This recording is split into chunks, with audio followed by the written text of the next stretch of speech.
साथ ही फलौदी कलेक्ट्रेट के ऑपरेटर रमेश चंद को भी धर दबोचा।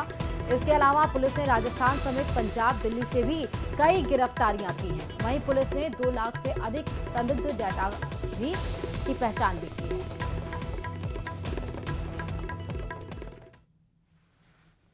कार्रवाई थी, कितने राज्यों में थी और किस तरह की?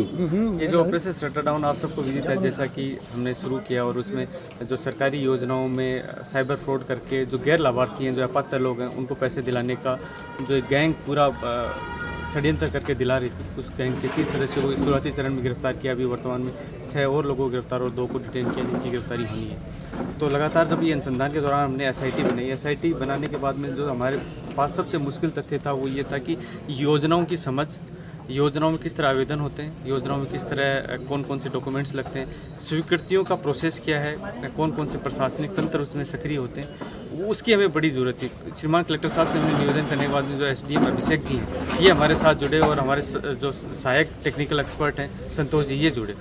तो मैं संतोष जी से आपका परिचय कराना चाहूँगा। पूरी जो हमारी ये जितनी कार्रवाइयाँ हुई, अगर वो टेक्निकल समझ और वो एक्सपर्टीज़ का हमें मदद नहीं मिल पाती तो हम गैंग की जिस तह में गए वो शायद हम लोग उस तह में नहीं जा पाते। तो प्रशासन का भी तंत्र जिस तरीके से हमारे साथ रात दिन लगा रहा, हम लोग शुक्रिया अदा करते हैं, आभार व्यक्त करते हैं, जिससे हम लोग इन जो तमाम तरह की सरकारी योजनाओं में गड़बड़ कर रहे थे उसकी तह तक जा पाए। साथ ही जो दूसरी एजेंसियाँ थी जिन्होंने पूरा सपोर्ट किया, पंजाब की सीआईए ने सपोर्ट किया, जालंधर रूरल की पुलिस ने सपोर्ट किया, जोधपुर ईस्ट की पुलिस ने, भरतपुर, दौसा, सारी पुलिस ने जब हमने रिक्वेस्ट की कि इस तरह हमारा मुलजिम है उसके पास में डिवाइसेज हो सकते हैं, तो उनके डिटेंशन में और डिवाइसेज के जब्त करने की प्रक्रिया के दौरान और हमारी खुद की एसओजी ने हमारी बड़ी मदद की, तो हम सबका आभार व्यक्त करते हैं। संपूर्ण प्रक्रिया में ये समझ में आया कि ये लोग जो पीएम किसान सम्मान निधि में जिसमें गैर लाभार्थी को सूची से जुड़वाना, स्टेट नोडल के द्वारा अपनी पेलर आईडी को क्रिएट करना, साथ ही डिस्ट्रिक्ट नोडल्स की पेलर आईडी को क्रिएट करना और उसके सारे क्रेडेंशियल्स इन फर्जी लोगों को, इन गैंग के सदस्यों को देना और जो लाभार्थी नहीं है उसको फिर सूचीबद्ध कराना। इन्होंने न केवल जो अपात्र लोग हैं उनको राजस्थान की योजनाओं में लाभ दिलाया, बल्कि राजस्थान के लोगों को हरियाणा में, पंजाब में, हिमाचल प्रदेश में, आंध्र प्रदेश में सब जगह लाभ दिलाया। वसूली की जाए, इस तरह की बात सामने आ रही है। और ऑपरेशन शटर डाउन के तहत झालावाड़ पुलिस अब जो संदिग्ध डाटा है करीब 3 लाख से अधिक, जिसमें राजस्थान सहित कई अन्य राज्यों के लोगों का भी डेटा है जिसमें सेंध लगाई गई थी, उसको लेकर अब आगामी दिनों में कई बड़े खुलासे हो सकते हैं। तरुण शर्मा, न्यूज़ 18 झालावाड़। तो चलिए बड़ी खबर इस बीच आपको बता रहे, प्रधानमंत्री नरेंद्र मोदी से मुख्यमंत्री भजनलाल शर्मा की मुलाकात। प्रधानमंत्री आवास से निकले हैं मुख्यमंत्री भजनलाल शर्मा, जोधपुर हाउस पहुंचे मुख्यमंत्री भजनलाल शर्मा। बड़ी खबर आपको बता रहे हैं। देखिए करीब 1 घंटे से ज्यादा मुलाकात मुख्यमंत्री की प्रधानमंत्री आवास में पीएम मोदी के साथ हुई और अब मुलाकात खत्म हो चुकी है, यानी कि अब प्रधानमंत्री के आवास से मुख्यमंत्री भजनलाल शर्मा निकले और सीधे जोधपुर हाउस पहुंचे हैं मुख्यमंत्री भजनलाल शर्मा। खबर यह भी निकल कर आई है कि सेकंड हाफ में कई सारे कैबिनेट मंत्रियों से भी मुलाकात करेंगे और शायद जेपी नड्डा से भी मुलाकात मुख्यमंत्री भजनलाल शर्मा करेंगे। फिलहाल अब जो मुलाकात पिछले 1 घंटे से ज्यादा समय तक चल रही थी पीएम के साथ सीएम की, वो खत्म हो चुकी है। पीएम हाउस से सीएम भजनलाल शर्मा निकल गए हैं, जोधपुर हाउस पहुंचे हैं।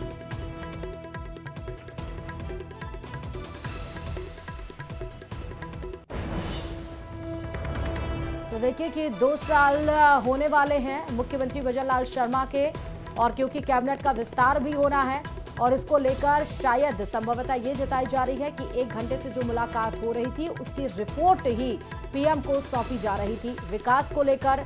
और फिलहाल ये जिम्मेदारी मुख्यमंत्री को ये भी दी गई है बिहार चुनाव के लेकर। तो आपने देखा भी था, हमने वो खबर भी दिखाई थी जब बिहार चुनाव में मुख्यमंत्री भजनलाल शर्मा गए थे, तो उसका भी फीडबैक लिया गया होगा पीएम के द्वारा। तो तमाम विकास को लेकर और क्या रिपोर्ट्स है, मंत्रियों की कैसा कामकाज चल रहा है, 2 साल होने वाले हैं, क्या विजन है, क्या उस विजन के तहत काम सारे हो पा रहे हैं या नहीं हो पा रहे हैं, उन सारे मुद्दों पर आज संभवतः चर्चा की गई होगी। ज्यादा जानकारी के साथ संवाददाता विनीत इस खबर पर जुड़ चुके हैं। विनीत, मुलाकात खत्म हो चुकी? हाँ जी, आपसे थोड़ी देर पहले जो है वो पीएम आवास से भजनलाल शर्मा जो है राजस्थान के मुख्यमंत्री वह यहाँ से निकले हैं। तो मुलाकात खत्म हो गई है। 1 घंटे से अधिक मुलाकात जो है वह दोनों के बीच में हुई है। तो प्रधानमंत्री नरेंद्र मोदी को पीएम भजनलाल शर्मा जो हमें जानकारी मिल रही है उसके अनुसार प्रदेश के जो योजनाएं हैं, सरकार की योजनाएं हैं, उसके बारे में ब्रीफ किया है। साफ तौर पर प्रधानमंत्री नरेंद्र मोदी को जो है वो रिपोर्ट दी है कि किन मंत्रालयों में जो है वह बेहतर काम हो रहा है, किस तरह से कामकाज किया जा रहा है, और प्रधानमंत्री से जो है वो फीडबैक भी लिया गया है कि कहां पर जो है वो सुधार की गुंजाइश है। इसके साथ ही साथ मैं आपको बताना चाहूंगा कि जो कई केंद्रीय अनुदान है या फिर जो केंद्रीय योजनाओं की जो दूसरी किस्त होती है या अगली किस्त होती है, उसको लेकर के भी सीएम भजनलाल शर्मा की ओर से जो है वह रिक्वेस्ट गया है। वो प्रधानमंत्री को आग्रह किया गया है कि जल्द से जल्द जो है वो अगली किस्त जो है विभिन्न योजनाओं की वो भी जारी किया जाए। इसके बारे में भी प्रधानमंत्री नरेंद्र मोदी से चर्चा जो है वह की गई है। तो साफ तौर पर विकास को लेकर के चर्चा हुई है, आगे के विजन को लेकर के चर्चा हुई है, क्योंकि जिस तरह से 2 साल जो है वह उनके पूरे हुए हैं और होने वाले हैं, और उसको लेकर के भी चर्चा हुई है कि आखिरकार किन विजन के साथ या फिर किन चीजों पर जो है वो अधिक से अधिक फोकस किया जाए, इसको लेकर के भी यहाँ पर चर्चा जो है वह हुई है। जी ठीक है विनीत, बहुत शुक्रिया तमाम जानकारी देने के खबर पे।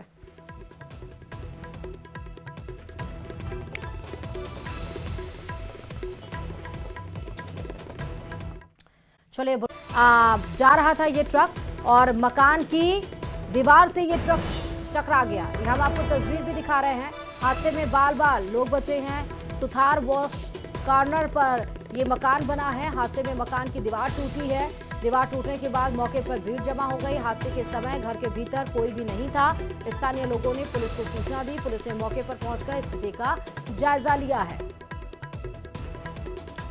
तो मकान की दीवार से जो ट्रक टकराया है, उसके बाद मकान की दीवार जो टूटी है वो हम आपको तस्वीरें दिखा रहे हैं। हम उस ट्रक को भी दिखा रहे हैं। पुलिस की गाड़ी भी देख रहे हैं आप मौके पर जब पहुंची, और उसके बाद पूरी स्थिति का जायजा पुलिस के द्वारा लिया गया है। सांचौर से निजी कंपनी जा रहा था ये ट्रक जब मकान की दीवार से टकराया। प्रदेश में आज भारी रफ्तार का कहर देखने को मिला। प्रदेश पहुंचे पार्षद जगदीश जाटव हाथ में कटोरा लेकर पहुंचे हैं। पार्षद जगदीश जाटव का आरोप ये है कि सरकार विकास कराने में फेल है। भीख मांगकर छोटे मोटे कामकाज कराने का प्रयास किया गया है। बीजेपी के आने के बाद 1 भी रुपया विकास के लिए नहीं मिला। पार्षद की कोई भी नहीं सुनता, मीटिंग में कलेक्टर नहीं आते। ये तमाम आरोप देखिए लगाए गए हैं पार्षद जगदीश जाटव की तरफ से।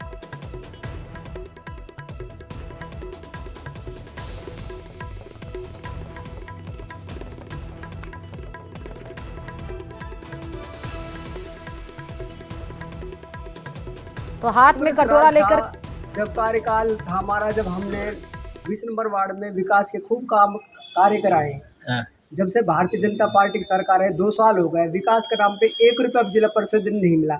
नहीं मैंने 2 रुपये का काम विकास जिला परिषद वार्ड में 20 नंबर वार्ड में करा पाए।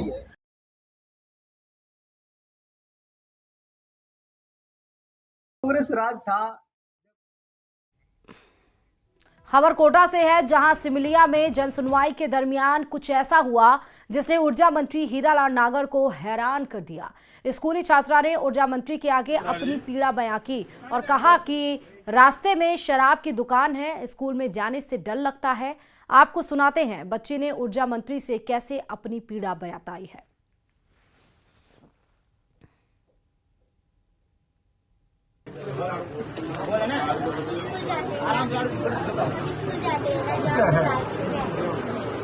इसमें रोड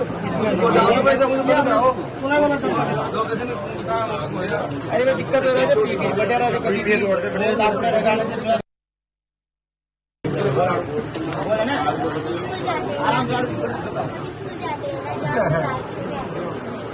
इसमें रोड अरे दिक्कत हो रहा है।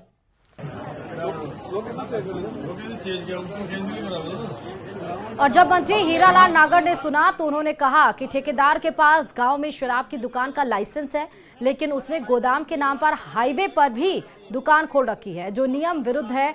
और जांच के बाद उसका लाइसेंस निलंबित किया जाएगा।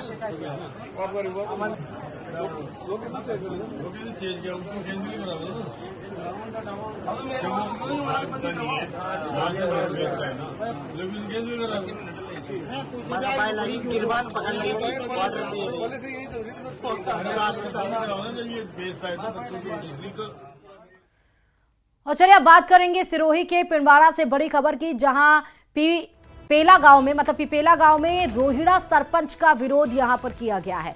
ग्रामीणों ने सरपंच की कार्यशैली पर सवाल उठाए हैं। सरपंच पवन राठौड़ के खिलाफ नारेबाजी की गई है। अवैध खनन की गतिविधियों को बढ़ावा देने का आरोप लगाया गया है। सिरोही के पिंडवाड़ा से बड़ी खबर है, गांव पिपेला है जहां पर रोहिड़ा सरपंच का विरोध यहां पर किया गया है।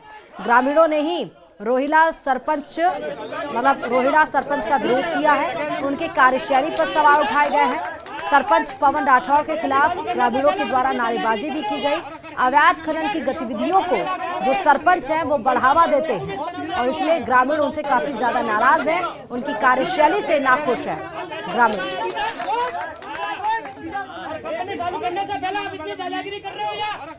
ज्यादा जानकारी के साथ संवाददाता प्रतीक इस खबर पर जुड़ चुके हैं। प्रतीक, सरपंच का विरोध जताया गया किन मामलों को लेकर? प्रतीक, मेरी आवाज मिल रही है आपको? तो ये खबर है सिरोही के पिंडवाड़ा से, जहां पर सरपंच का विरोध ग्रामीणों के द्वारा जताया गया। न सिर्फ ग्रामीणों ने विरोध जताया जबकि नारेबाजी भी की, क्योंकि जो मौजूदा सरपंच है उनकी कार्यशैली से जो ग्रामीण हैं वो नाखुश हैं। सरपंच जो खनन गतिविधियां हैं उसको सुचारू करवाते हैं, उसको बढ़ावा देते हैं और इस वजह से ग्रामीण काफी ज्यादा परेशान हैं। उनकी कार्यशैली पर सवाल उठाया गया है।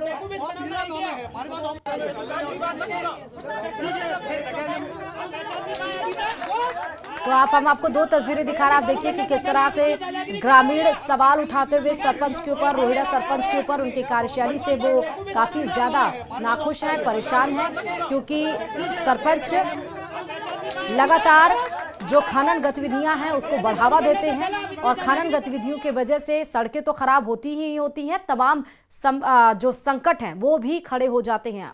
प्रतीक एक बार हमसे फिर से कनेक्ट हो चुके हैं। प्रतीक, मेरी आवाज आपको मिल रही है? जी बिल्कुल। सरपंच का विरोध किन मामलों को लेकर?